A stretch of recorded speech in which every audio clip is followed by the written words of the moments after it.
Greetings and welcome to Pickled Watermelon Rinds, a guilty pleasure podcast featuring Antie Joan and Ontie, providing our zesty and marginally mature take on current events, pop culture, and trends. Now we invite you to sit back, relax, and enjoy. Hello, Antie Joan. Hi, Auntie. How are you this fine day? I'm doing pretty well. It's a beautiful day in the neighborhood. It certainly is. Yeah. Very nice. Very nice. What's been going on in your world? Well, a few weeks ago, one of my Sandy friends suggested maybe this might be a topic we could discuss. Okay. She went to an Apple store, the Apple store. The Apple Store? The Apple store Okay. to get some training on something. Mm-hmm. And she noticed there was also a young woman there, also getting assistance. Mm-hmm. And my Sandy friend felt like she was invisible. Oh, no. Yes, she would want to ask questions, but she was pretty much ignored.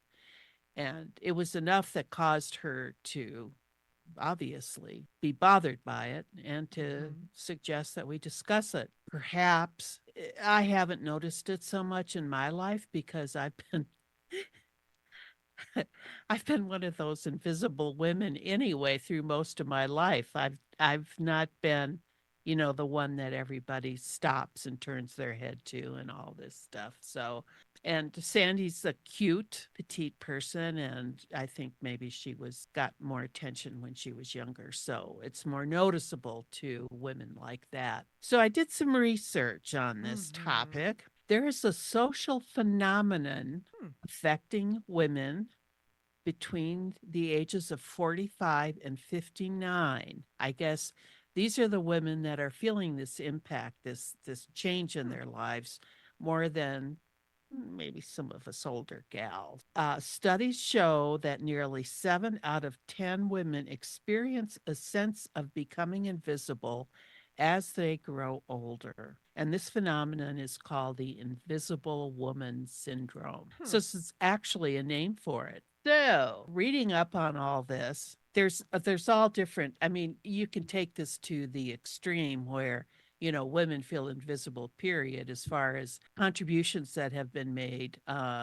Musicians, a lot of times, female musicians aren't looked on with the same respect that men are. Same with comedians. Yes, very definitely. Mm-hmm.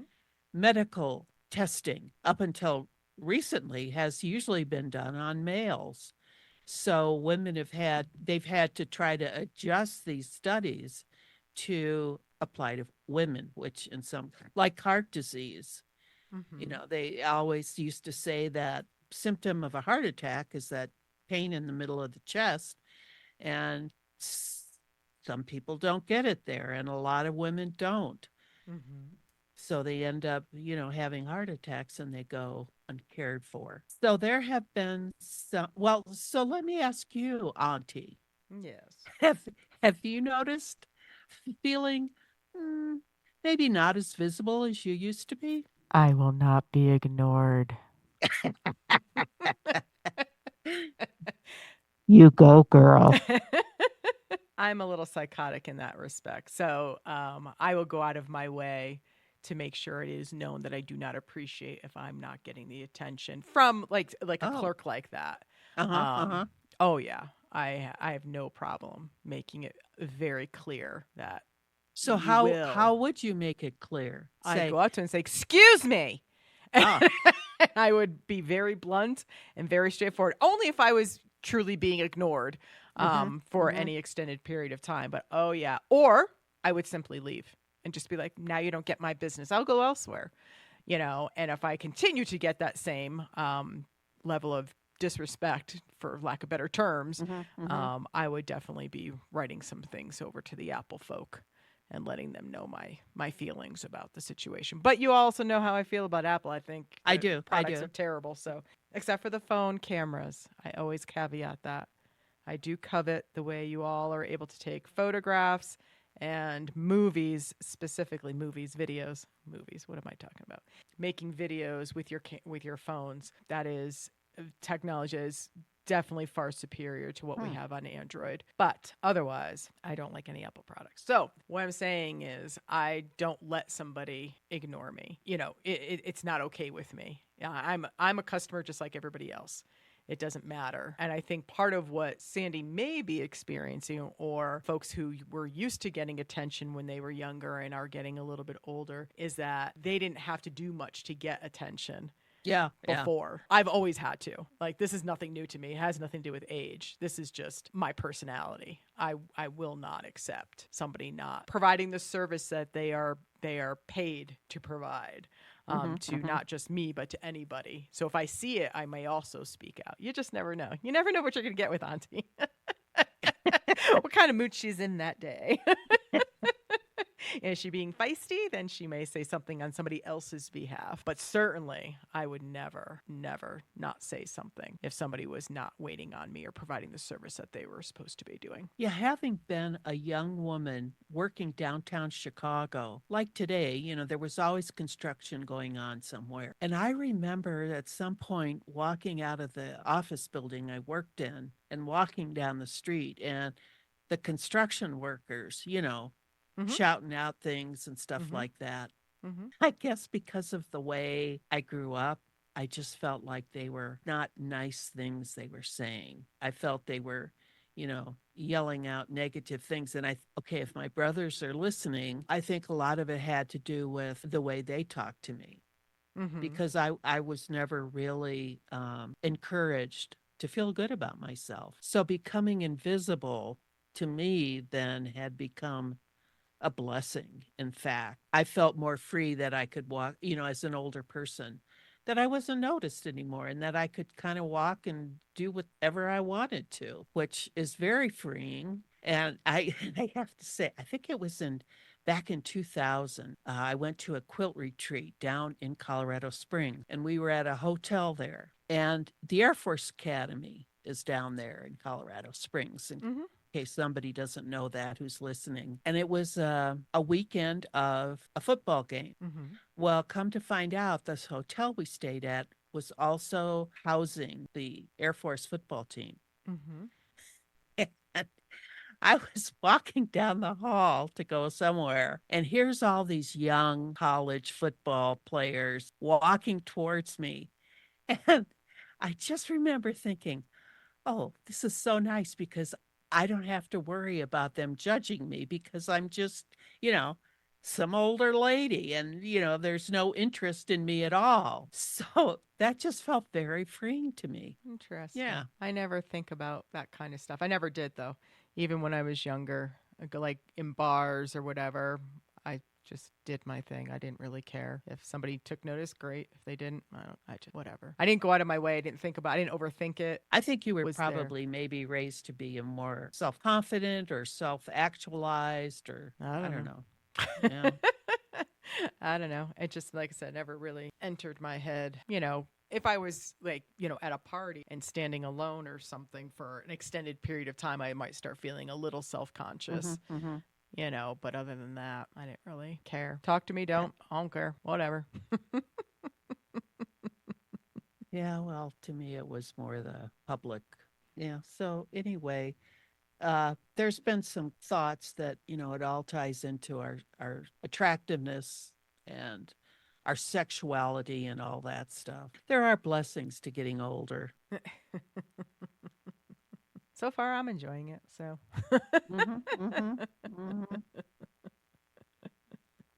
Well, I don't know who it was said it, but if I had known I was going to last this long, I would have taken better care of myself. Still can. Well, there's some things that just aren't going to get reversed at this age. You don't know. I do. All right. So part of what I wanted to tell you today, Antie Joan, was that I got that Antie Joan was very sweet and surprised me with a wonderful cling form for my car window of Will Ferrell as Buddy the Elf when she picked me up from the airport back in November. That his smiling, waving face greeted me before I even saw Antie Joan in the car. When I saw that thing, I thought, oh, I got to get that. It's awesome. I love it to death. The downside with it is that my garage is not heated in any way, not insulated either. So it gets very cold. It's usually colder in the garage than it even is outside. So during the winter month, that cling form really stuck to the window. I could not get it off. But happily, I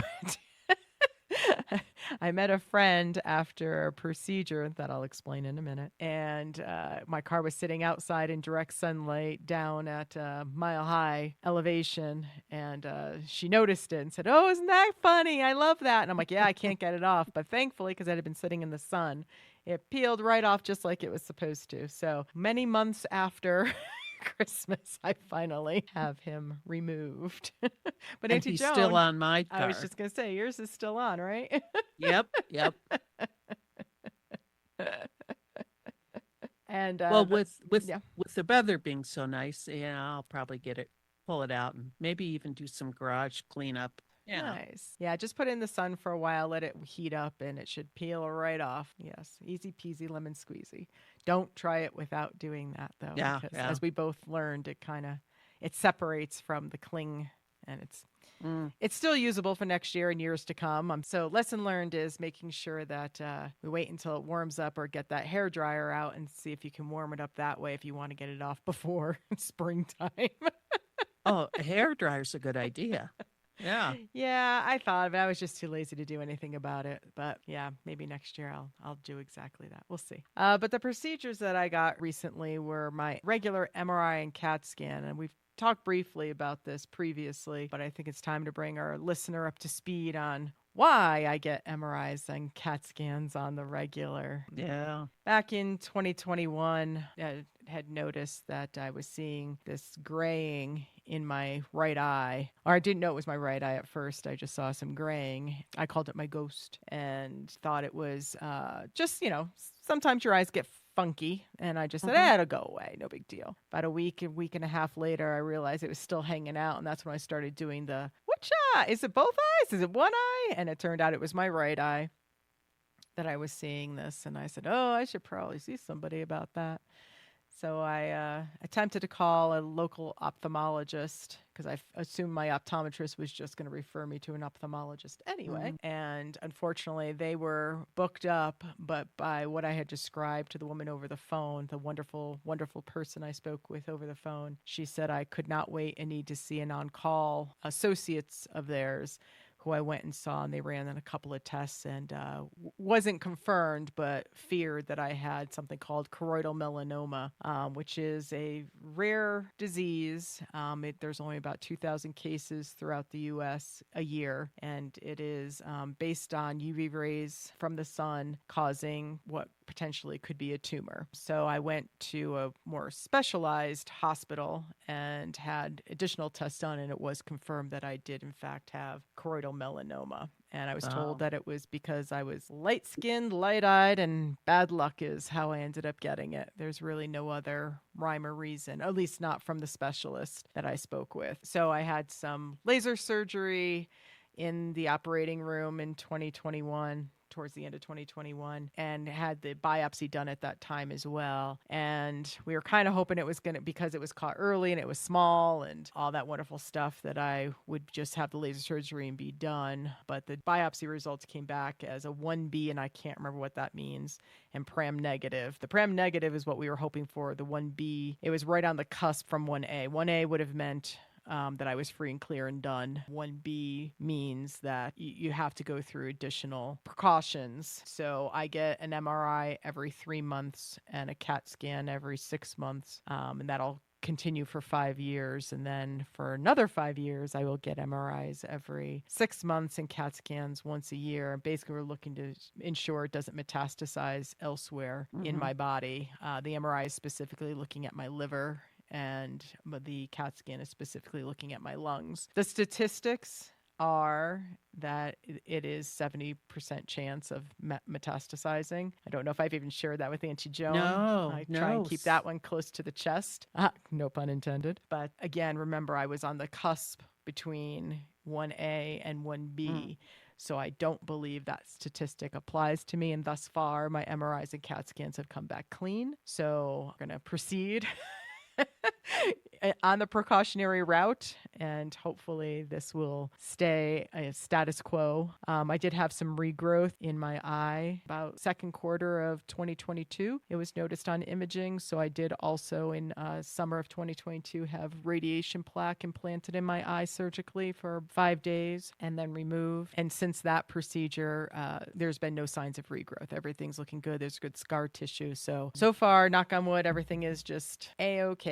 But I do have to go through those. And I did end up getting gallbladder surgery just for fun. No, I need to get my gallbladder removed. And I've wanted to put it all together. I was already having some surgery for the radiation plaque. So I got my gallbladder removed as well, just get it done. And I ended up getting laid off from work at the same time. So it all worked out just fine.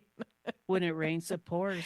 It sure does. I did have cataract surgery on my right eye last fall just because of the radiation plaque, and the laser treatment as well required me to get cataract surgery. So now I can see pretty well.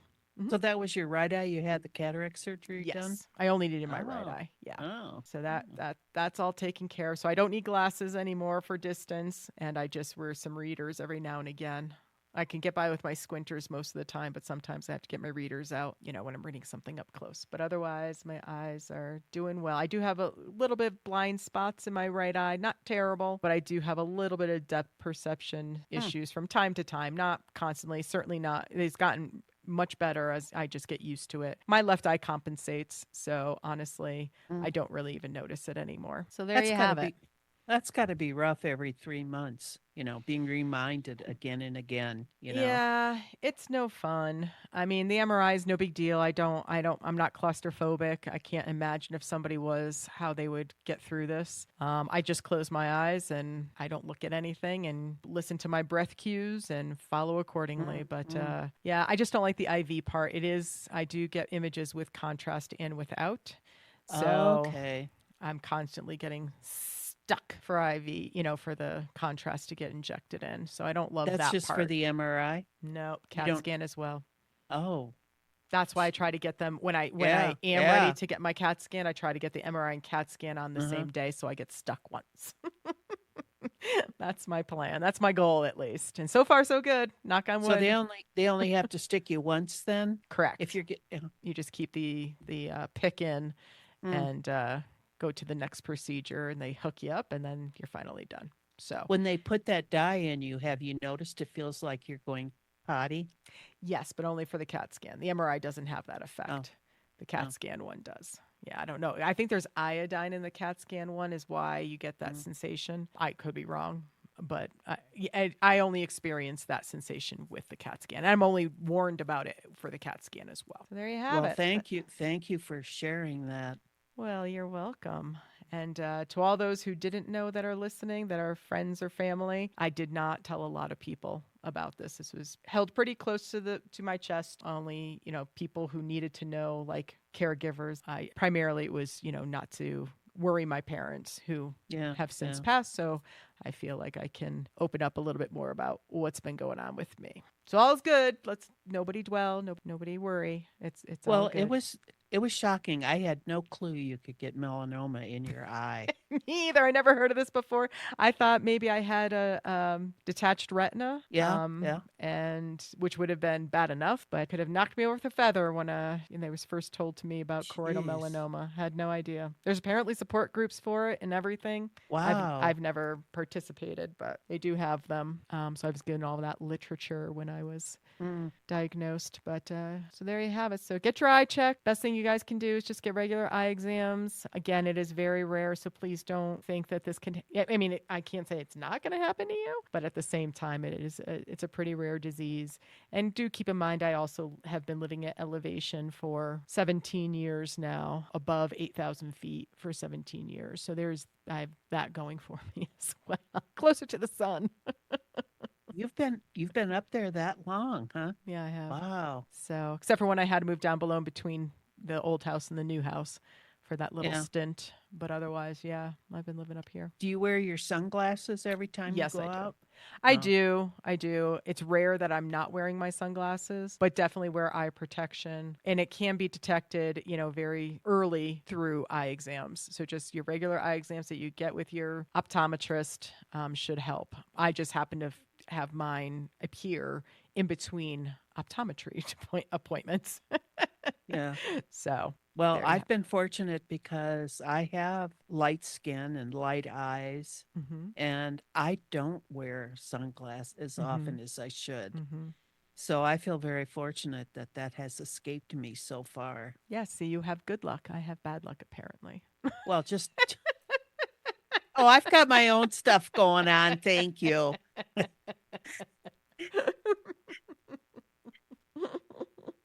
Big time, big time. Yes, yes. And we had talked about your cardio version a while Oh, yeah, back. yeah, yeah. And I was listening to my SmartLess men, Jason Bateman, Will Arnett, Sean Hayes.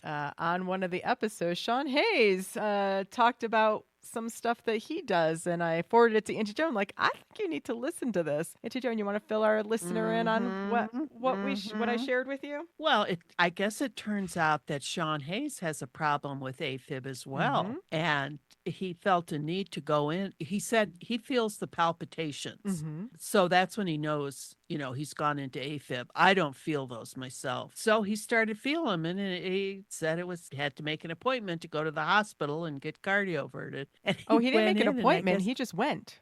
oh, he just went Yeah, he just in? went to the emergency Oh, room. well, yeah, good for him. And when they started getting him ready for the procedure, he was giving them all the cues and everything. He knew exactly. Wasn't he Yeah, repeating like, yeah. yeah, What the doctor normally yeah, tells the team in the room, right, right. Sean Hayes said verbatim. And the doctor's like, that has never happened before. And then Sean said, why did he know it so well, Auntie Joan? Because it was his 13th time getting cardioverted. Indeed. Indeed. And I thought that was excessive. And that's why I'm like, ooh, Auntie Joan needs to hear this. I thought it was excessive too. And my doctor, when I had mine, I had 2 cardioversions. You go into normal sinus rhythm after the cardioversion, but some people, they'll go right back into AFib. Sometimes, the next day, sometimes a week, a month later, which happened to me. I went back into AFib and had to get the second one. And my cardiologist said if the second one doesn't maintain, then we'll need to start looking at other ways to deal with it. So when you come to find out that Sean had 13 of them, I'm thinking, my gosh, what kind of doctor is he seeing that's letting him go on like that? Well, Oh, what did you find out? I did some research. Yes, What you indeed. got? This is from the Cleveland Clinic. They did a thing back on November 3rd, 2020. You can see this on the internet. Their 2 AFib specialists had a question and answer segment, and they were asked about the cardioversion. And they said, this is Dr. Mandeep Bhargava. He said, there's really no limit to the number of cardioversions that people can have. Oh. But at some point, we figure that either it is futile strategy or patients tend to get frustrated. But when it is necessary, they've had patients who've had 20 to 25 cardioversions also. Wow. Like I said before, the cardioversion puts you into sinus rhythm, but it does not guarantee that you stay in sinus rhythm. And maybe your doctor specifically was thinking maybe if it didn't take the second time that, you would have to look at alternate paths, was because of how short it lasted the first time. You know what I mean? Because you said you felt like you were back in AFib within a week, within a couple of days even, Well, within a week. Within a week. So maybe Sean's lasts long. I mean, I don't know. Maybe it lasts. I don't know. He's not that old. Oh, he's my age. 13 of them. Yeah. So 13 cardioversions. Yeah. I don't know. I mean, I don't know when he started getting them or when he went into AFib to begin with. He is 53. So or 54. 50. So then Dr. Usama Mm-hmm. Wazni said the deal that it doesn't maintain sinus rhythm. So if it doesn't, then they have to look into like antiarrhythmic drug medication or ablation. Oh. And ablation is, I don't know, they go in and they burn something or scar, they cause it to, I don't know what it is. All I know is my younger brother had an ablation, and like 3 days later, he was dead. So, All right. yeah. So I told my doctor, my cardiologist, I said, well, I don't think ablation is something I want to try. But I've been fortunate. So far, I've stayed in sinus rhythm my own self. Yes, that's good. I guess it's okay for Sean, Guess you know? so. Well, I'm glad you looked into that because I was, holy, Auntie Joan needs to know about this. She'll know if that's crazy or not because it sounded crazy to me. Well, now cousin Mike, he's had a few Mhm. cardio versions, But not 13. and then and he's kind of anti medication and doing stuff. But he did have that open heart surgery that supposedly fixed it, and he did stay in sinus rhythm for a while, but then he went back into AFib. Yeah, I'm not sure if he is now or not. I don't know. So, yeah. Yikes. Actually, I think that whole family has been in AFib off and on. Yeah, that's why folks should be making sure they're watching what they're eating, like this wonderful Mediterranean salad that Auntie Joan, I call it Oh, Auntie yeah. Joan's amazing Mediterranean salad. It's so good. It is the bomb. So tell everybody how you altered the recipe and why I love it as much as I do. Of course, I got this recipe from Pinterest, and what they tell you to use is 1 green pepper, English cucumber, Roma tomatoes, red onion, Kalamata olives, and feta cheese. Well, and then they have the salad dressing recipe that I think that's what makes the For difference. sure. Yeah. It's so good. It's so simple, but it's so good. And it is. It is. It's just olive oil, red vinegar, garlic, oregano, dill, salt, and pepper. So, so good. Yeah. But so I didn't think that what they had in there was enough for me. So I added cauliflower and broccoli, raw cauliflower and raw broccoli. And oh my gosh, I still have some I'm going to finish off today, but I got to go to the store tomorrow, so I'm going to make it again. Absolutely. I mean, you always think to make it in the summertime, but I wish I remembered throughout the winter. I didn't. Well, about 4 weeks ago, I think I made it. I don't do the broccoli, but I do put the cauliflower in because I do think that is very, very tasty. That dressing on the cauliflower is amazing. And it really soaks up the dressing too, I think. Yeah. Yeah. And my modifications are either vegan feta, which is good. Viola, I guess, is the brand that makes the feta cheese that I like. Not a sponsor. Chickpeas or garbanzo beans, however you like to call them. And then instead of Kalamata, I've made it with Kalamata olives. I've had it with Kalamata olives with Auntie Joan. And the first time Auntie Joan made it, there was no broccoli, but the cauliflower was in there. Really? Yeah, that was a new addition. This is the first time I've heard you make it with the broccoli. Oh, I thought I've always used it. Nope.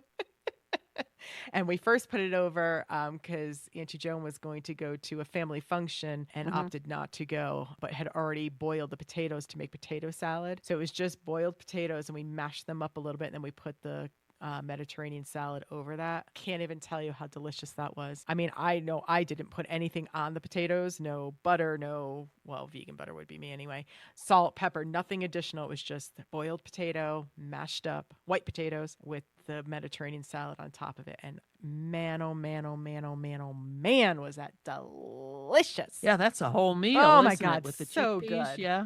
So good. Yeah. Oh, but instead of Kalamata olives, I always have, and I probably going to butcher this. My Italian isn't very good, and there's a lot of letters in this one, but it's castelvetrano is how I think you say that. Olives. They're green olives, pitted green olives. They're quite delicious. They're buttery and delicious. Kalamata olives to me are just they're just such a strong flavor. Sometimes I like them, sometimes I don't. I prefer milder olives. Yep. So I usually put that in and mix it all together, and wowzers. So good. It does not last long in my household. Not even, and I'm just me. And well, remember that one time I had made it, and we were getting low. Getting low. we were running out. Terrible. And I thought, well, I've still got cauliflower. And I think then I had broccoli too. No, you didn't put broccoli in anything No? I had. Okay. No. Then I had some cauliflower and dumped it in, and we stretched it out another day or two. We sure did. That is so good, folks. Can't stress enough how good that salad is. And healthy. Oh, so healthy. Yeah, I love it. Love it. And it's getting to the season where it's just going to be, I'm probably going to make it every single week because I just love it. Wow. So good. Wowza. So good. I'm going to have to try with the chickpeas. Yeah, I mean, and I didn't have the vegan feta in at that time. It was just the chickpeas. I just didn't have any, and I was like, I still want to make the salad, and I'm not running all the way out to the store to go get it because that's not exactly around the corner for me. So I said, I've got chickpeas. I'm going to throw those in. It's one of those recipes you can put in or take out, and you could put zucchini, and you could put in carrots. You can put in anything. It's quite delicious. Yeah. Well, thanks. I'm glad you enjoy it. Yes, I sure do. Thank you for making it and giving me the recipe. That way, I think we're going to post for folks. Yes. Oh, absolutely. Okay, good. On the Instagram and Facebook. Yes, we can definitely do that. So I just had a quick PSA for folks. I learned something recently that I want to make sure folks are aware of. It is, I thought I wanted to contribute a little bit more to my personal IRA, and thankfully reached out to my accountant and ran it by her because I wanted to make sure that I wasn't messing up 2023 taxes that were already filed and complete. Make sure my timing wasn't off, and she then informed me that actually you cannot contribute to a personal IRA without earned income. Huh. Well, yeah. So who'd have thunk? No, because I think personal IRA, why can't you just contribute whenever you want to that? As long as you stay within the limitations, the contribution limitations that are set yearly. I still don't get why you can't, and I couldn't find anything out online that explains why earned income is required. But as you all know, I am retired and I have no earned income. But a sure way for me to be able to do this again is if all y'all out there listening, our whole listener, you start telling more people about our podcast. Maybe we can ultimately get some sponsors. And then some dollar bills, son, might be rolling in. But until that point, no contributions to an IRA for me. I'm sorry. It's a little disappointing because I just thought I'd be able to do that. I didn't do any research ahead of time, and that's on me. But now that I know, I want to make sure other people know, because I did mention to a few other people, friends, and they were unaware as well. One friend knew. The other few folks that I chatted about it with did not. So I thought it would be good for me to just mention it on our little podcast here. That's good to know for people who want to retire early, too. Yes, indeed. God forbid you get a job. No jobs. You don't want to work for the man anymore, I don't want to work ya? for the man. I want to work for us women. Yeah, there you go. Just us gals. Welcome back, everyone. Welcome back. Now we're at the part of our program where we discuss what we are watching. Auntie Joan, what you watching? There's that movie out about Diana Nyad and her fantastic swim from Cuba to Florida. Well, come to find out, there was a 2013 documentary made about her that I caught. I think it was on Netflix. It's called The Other Shore. Now, comparing it to the movie was awesome. Now, you saw the movie first? I saw the movie first. Okay. With Annette Bening and Jodie Forster, who were both awesome. Yes. I loved them in it. Yes. They were real women. Agreed. As I've talked before, they didn't put them in 5-inch heels and straight skirts. They let them be and look like real women. The documentary, The Other Shore, focused a lot on the actual swims that she did to finally make it. Mm-hmm. Where the movie really focused in, I think, a lot more on the characters. I mean, they did do a lot with the swimming Mm-hmm. and the prep and all that stuff. Mm-hmm. When you watch the documentary, you really see what she went through firsthand. Mm-hmm. So with her, it blew my mind. Her training swims were like 8 hours, 10 hours, Mm-hmm. 20 hours out in the open sea. Mm-hmm. I mean, 2 minutes would probably be about all I could do. And she's going 20 hours Yep. just to train. Yep. And, you'd think she'd be a stick, just, She had to have a lot of muscle for that. yeah, yeah. And, you need to have a little fat on you too for the insulation and stuff. And here's what I found they could only wear 2 swimsuits. Mm-hmm. I'm trying to, there's all these rules that go with it Mm-hmm. She had about to what do it they all can and can't herself do. too. She had to do it all Right. herself. She couldn't get any assistance for changing into a different swimsuit. When she went through the jellyfish crazy and she had that stuff on her, she had extra stuff on. She had to put that all on herself. Yeah, Nobody yeah, could touch yeah. her basically, or she'd be disqualified. Now there was some in the documentary, they did show her getting out of the boat. One of the times she got stung by the jellyfish. I mean, she got stung one time, and the doctor that got in there, or the nurse that got in there with her, was also stung. And he got out, and he was like, they were giving him the EpiPens and whatever, so to counteract the stings. And she fought it out in the water. And twice, 2 swims, she was stopped by the manta rays sting. Now, was the shark thing that they did in Nyad, the movie, real from the documentary? The thing that they used to chase the shark away, they only touched on that very briefly, and it looked real. Yeah.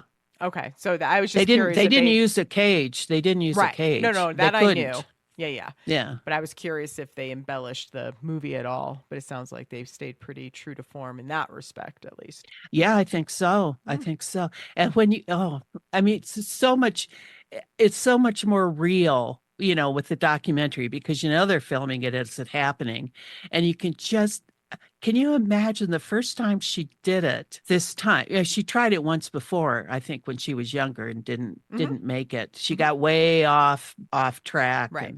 And all those things that go into it, the currents and the weather and all this. Oh my gosh. It's just, there's no words for it. She's just incredible. Yep. Just incredible. So much determination. That's true conviction to something that you're, feel that you're truly destined to do. Just try to stay awake. I wouldn't have done it. Oh no, just try to stay awake as long as she was in the water. Yeah, it's nuts. Yeah, it's nuts. But the one time she did get out of the boat was one of the stings, and they had to. I mean, she was freezing too. She was, I think, going into hypothermia, and so they had to blanket her and everything to try to get her to where she could go back in. And when she did go back in, they had to take the boat back to the GPS spot where she came out. So she wouldn't make any benefit from getting out. Yeah. I mean, the movie to me was real enough. I felt a lot watching that movie, and with Annette Bening's portrayal of her and Jodie Foster coaching her. It was just, and all the support characters, the guy who was driving the boat and was providing all the navigation and watching the weather patterns and telling her it wasn't time yet. She couldn't go yet. Yeah. She wants to get, it's just so, like I said, so much went into it, so I can't even imagine the documentary actually tracking the real person doing it, because I thought Annette Bening did an amazing job. Oh, she did. But the documentary didn't show much of other people, like the navigator. He wasn't much involved in it. You didn't see much of him. Gotcha. Yeah. So that was one thing I really liked about the movie, is they did get into the support people. Right. They all had some big part in it. Right. Like the 2 guys who came up with the shark deterrent mechanism and all that. Yeah, they were pretty, I mean, they weren't they were pivotal to her for sure. And they certainly had some time in the movie, but they were, the story certainly wasn't about them, but it was still very interesting the way all of that came together. The one thing I will say is Annette Bening, I do love her, and I thought she did an amazing job in that movie, but she has got to learn to pick a better lipstick color. When I saw her at the Oscars, that was just an abomination. Bright red lipstick does not look good on her. So there you go, Annette. Now you've got my feedback. And Annette, I didn't even notice. Oh, because her skin is like mine, pale, and she's got dark hair, and then there was this red ridiculousness. She looked like a clown. It was pretty bad, but otherwise, Annette, adore you and everything you've done, and certainly in Nyad. What it must take for a person, first of all, to even think they could do that. No kidding. And then to go through all it takes to do it.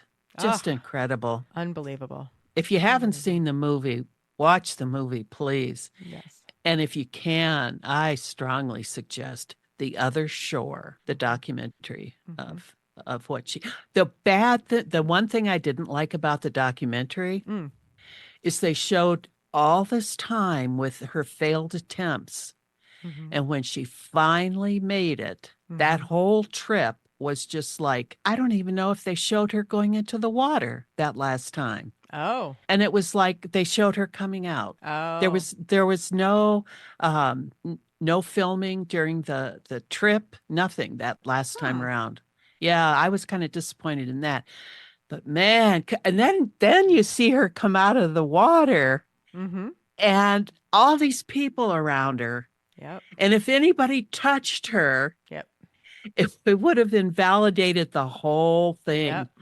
Oh my gosh. Yep. Oh, bless her heart, as they say. Yes, indeed. She's a stronger woman than I am, Gunga Din.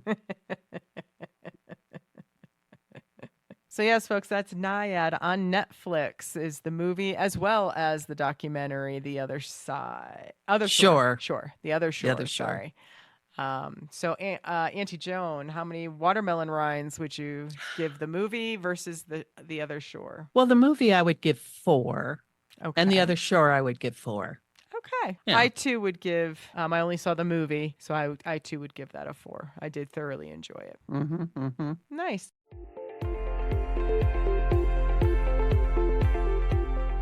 Welcome back. Welcome back, everyone. Yes. Now we're to the part of our program where we discuss commercials we have to talk about. And my commercial is SalesForce with Matthew McConaughey. There's 3 of them that I found. The one that got me to want to talk about this is Gold Rush. What is it about? First of all, I love me some Matthew McConaughey. I think you all know this by now. So I was excited to see him, although I could do without the scraggly beard. Not a big fan. Yeah. I like him clean shaven. I like most men clean shaven versus beards regardless. It's rare that I'm like, oh yeah, there you go. But sometimes I'm not 100% opposed. It's just got to look really nice on the guy. Anyway, his is scraggly and gross and I hate it and he needs to shave it. I agree. He walks up, I forget what he says, and he goes, huh, and then walks away, and it turns into an animation. And because I like the backside of Matthew McConaughey, and I pay very close attention when I get to see that backside. And in the animation, he's walking away from the screen, but yet his pants are on backwards, and his shoes are on backwards, his shirt is on backwards. And then it flips. And I don't know why. Was it an editing mistake on the animator's part? Was it like, what does that have to do with anything associated with SalesForce? I didn't get it. Antie Joan, you've seen it. Help me. It's about AI, I think. Well, yeah. Whoop-de-doo. Well, maybe this is showing that AI can kind of manipulate things and maybe not be 100% accurate all the time, or Oh, is I that don't what you know. got out of it? I don't know. It's weird. I mean, turning into the cartoon thing and yeah, it was strange. And what I didn't care about these commercials is that they just don't say much. They're just kind of maybe for the younger people, if they get it. I don't know. I don't know. But like the data forest, at least that one made a little bit more sense, but it still was a little baffling. And then the self-aware squirrel? I don't get it. The squirrel's sitting there and his eyes turn to robots and then he multiplies, but squirrels don't multiply, bunnies multiply. I was very Oh, confused. now that makes sense. It does? Yeah. Why? If you're talking about AI, because you have an object or a thing, and through AI, it can morph into something else. It can multiply. Yeah. So that kind of makes sense. Hmm. So how that ties in with what they're advertising, is it a data receptacle place or So, what? Salesforce has been synonymously associated with everything related to sales. So it's where you put in, which companies you're pitching to, which companies you actually got leads on. So your leads, and then how that ultimately populates through the system. Did you get did the lead turn into an actual customer? And now the customer has an account on Salesforce. And, now you keep all your data or information associated with that customer in Salesforce. You know what I mean? So it was a really like a lead generation, kind of taking you through the customer life cycle, more or less, is how I've always interpreted Salesforce. I've used it a few times in my career. Probably the most prolific was when I was at a company that was responsible for coming up with intermediary software that helped you understand your environmental impacts, that your business is experiencing. And so we put all of our customer data into Salesforce. But we did more than that. We actually did some project management in Salesforce as well. I'd never seen Salesforce actually used to this level that I did at this particular company. I also don't think it was necessarily intended to be used that way because it was very clunky, is the best word I can come up with, in my opinion, considering all the other program management and project management software that's available out there. Salesforce just did it in a very clunky kind of way, in my opinion. Now, had I started off using Salesforce and that was the only software I ever knew, maybe I would have thought it was wonderful. From, like I said, using other tools, I just did not find it was conducive for what this company was trying to use it for. But my understanding has always been used for like sales and marketing, lead generations, and, coming up with that kind of stuff. But where this data part is coming in, I mean, they definitely collect data on customers, but I don't consider it a data company personally. But maybe they've expanded. I've been out of the biz for a while. So I have no clue what they're about. I don't either. And I don't know what these commercials have to do with anything, to be Yeah, frank. yeah, yeah. But it's good to see Matthew McConaughey. He did look damn good in the self-aware squirrel one. His outfit was, Yeah, I liked his outfit. he looked really, really good, except for the scraggly beard. He still needs to Yeah, shave yeah, that. But yeah. otherwise, I was happy to see him. The Western one I thought was just dumb. And the data forest, I was neither here nor there about it. He was just in a forest looking at the trees. And he says something, but I don't even remember because, I just look at him and kind of just ogle him. I'm sure he'll be happy to know that. So Matthew McConaughey, I ogle you. Yeah, yeah, yeah. He's not one of my favorites. Gotcha. I've always enjoyed him. Yeah, I like him in rom-coms. I like the very young Matthew McConaughey. I call him the old Matthew McConaughey because previous is, I guess, what I'm trying to say. But in his youth, I enjoyed it. I'm sure he did not, because he was definitely put in front of the camera as eye candy. And thank you. I think I first saw him in, is it A Time to Kill? Oh, really? Where he played the attorney. Uh-huh, uh-huh. And he really grabbed my attention in that. And I Mm-hmm. don't know if it was because of the subject matter or the movie or if it was him, but I was really drawn into him. And then the next thing I saw him in that I really liked was The True Detective. Yes. Yes. Yeah. Definitely You the can best keep of the your True Detectives. rom-coms. Keep your rom-coms. You should watch him in Between Two Ferns. Oh my God, so funny. Did you watch that? No. Oh, Antie Joan. You got to get that on your list of things to see. It's silliness. Zach Galifianakis. And he used to have a YouTube channel or so. I don't even know what it was.